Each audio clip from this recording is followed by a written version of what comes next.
ውሻ የገጠመው አጥናት ማታ ለጅብ ብርቅ ነው ይላል ጥቅሱና ሄርሜላ ማለት ነው። ጠዋት ላይ በጣም ተደስታ ነበረ። የኔ ይሆናል ብላ አስባ ማለት ነው። ትላንትና እኔ ሚስቱ እኮ ነኝ፣ የሚሄድበትን ቦታ ማወቅ አለብኝ፣ ሁሉም ነገር ማወቅ አለብኝ። ሚስቱ ሆነሻል እንዴ?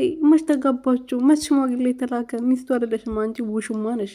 አንቺ ውሽማ ነሽ እንጂ ሚስት አይደለሽም። ስሙን ላስካክለልሽ ብዬ ነው በነገራችን ላይ ማለት ነው። እና በዛ ላይ ደግሞ ጸንሻለሁ፣ ስለዚህ እኔን ትሬት የማድረግ ግዴታ አለበት ምናምን አላለችም። ከዚህ በፊት ሩትዬ እንደዛ ጸንሳ እርጉዝ እያለች ደግሞ እኮ ታሪኩ እየተደገመ ነው። ሌላ ሴት ልትመጣ ነው፣ ምክንያት እየተፈለገ ነው።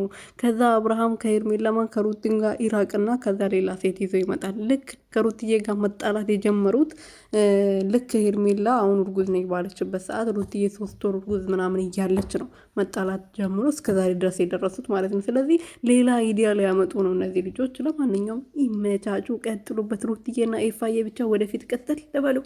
ሄርሜላ ደግሞ ቅጥል ድብን ንበይ። ሰላም ሰላም ቤተሰብ እንዴት ናችሁ? ደህና ናቸው? ሁሉ ሰላም ሁሉ አማን? እኔ በጣም ደህና ነኝ፣ እግዚአብሔር ይመስገን። በያላችሁበት ሰላማችሁ በዚህ ተረፍረፍ ይበልልኝ። እንግዲህ የሩትዬ እህቶች፣ ሩትዬ የኔ ፍልቅልቅ ማለት ነው።